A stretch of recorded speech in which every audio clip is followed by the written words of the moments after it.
Hello बच्चों, the question says that how do you connect resistances in series? Obtain expression for resistance when three resistors R1, R2 and R3 are connected in series. Okay, तो इसका लिखते हैं की concept. इसका जो की concept हो जाएगा रेजिस्टेंस इन सीरीज का जो फॉर्मूला होता है आर नेट का या फिर आर इक्विवेलेंट बोल सकते हैं। इसका होता है formula R1 plus R2 plus R3 plus and so on. ठीक है, देखिएगा अगर R1, R2, R3, R4 ऐसे करके बहुत सारे रेजिस्टेंस सीरीज में जुड़े हैं तो जो सर्किट का इक्विवेलेंट रेजिस्टेंस आएगा वो होगा R1 plus R2 plus R3 and so on. Okay, अब आपसे पूछ रहा है how do you connect resistance in series. ठीक है, देखिए सीरीज में जोड़ने के लिए क्या करना है, आपको एक के बाद एक जोड़ना है, एक के बाद एक जोड़ना है। इस तरह से इसको बोलते हैं सीरीज कॉम्बिनेशन। कैसे जोड़ना है, we connect the resistors in such a manner same current flow through all resistors. ठीक है, ऑल रजिस्टर्स। देखिए हम इस तरह से जोड़ेंगे कि जितने रजिस्टर सब में करंट की वैल्यू सेम रहे। तो क्या करना है, एक ही ब्रांच में जोड़ देना है। ठीक है, देखिए इस तरह से जोड़ते हैं, इस तरह से जोड़ दें। ठीक है, एक के बाद एक करके जोड़ते चले जाएंगे इस तरह से, और इसको सबको जोड़ देंगे बैटरी से। ये रही आपकी बैटरी। ठीक है, देखिए ये कनेक्शन सीरीज है।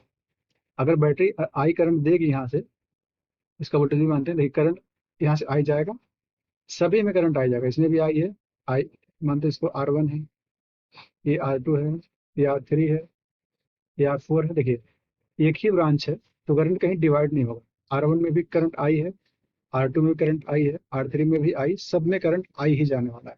तो इस कॉम्बिनेशन को बोलते हैं सीरीज कॉम्बिनेशन। ओके, इस तरह से। अब देखिए आपको बोल रहा है obtain expression for the resistance when three resistors R1, R2, R3 are connected in series. तो जोड़ देते हैं, आगे बात करते हैं। इस तरह से तीन रेजिस्टेंस हैं R1, R2, R3, तो इनको जोड़ते हैं इस तरह से। R1 मान लेते हैं, ये वाला R2 है और ये वाला R3। ठीक, और इसको जोड़ देते हैं बैटरी से। अपने पास एक बैटरी जोड़ देते हैं इस तरह से। बैटरी का वोल्टेज हम मान लेते हैं कुछ V है। ठीक है, मान लो बैटरी करंट दिया है, आई करंट दिया, ये वाला R1 है, ये वाला R2 है, ये वाला R3 है। अब देखिए हमें पता है कि सभी में करंट सेम होगा। ठीक है, और इसका मान लेते हैं कि लेट करते हैं, ये वोल्टेज V1 पे है, ये वाला वोल्टेज V2 पे है और ये वाला V3 पे। देखिए करंट सब में सेम है लेकिन वोल्टेज सबका सेम नहीं होगा। ठीक है, क्योंकि बाई ओम्स लॉ, अगर ओम्स लॉ लगाएं, बाई ओम्स लॉ V क्या होता है, वोल्टेज होता है V equals I into R.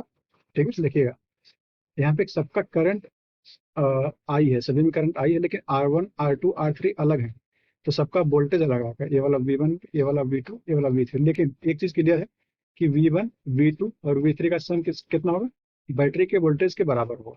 ठीक है, ये तो कंफर्म है कि V1, V2, V3 का सम बैटरी के वोल्टेज के बराबर होगा। तो लिखते हैं then V1 plus V2 plus V3 किस इक्वल होगा, V के।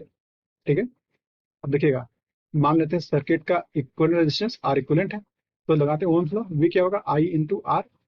बैटरी कितने करंट दिया, आई, तो देखते हैं I into R equivalent. R equivalent क्या है, इस पूरे सर्किट का इक्विवेलेंट रेजिस्टेंस है, आई आर इक्विवेलेंट। ठीक है, अच्छा V1 कितना होगा, V1 देखिए करंट आई है और रेजिस्टेंस R1 है, तो V क्या होता है आई इंटू आर, तो यहाँ पे आई इंटू R1। ऐसे V2 कितना होगा, आई R2। ऐसे V3 कितना होगा, आई R3।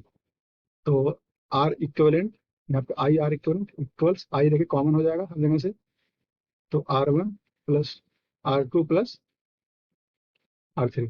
आई से आई कैंसिल होने वाला है, तो यहाँ से आर इक्विवेलेंट क्या आएगा, ये बन जाएगा R1 plus R2 plus R3। ये आपका फाइनल आंसर है। ठीक है, ये इस पूरे सर्किट का इक्विवेलेंट रेजिस्टेंस है और ये आपका एक्सप्रेशन है। Okay, hope you understood it well, all the best.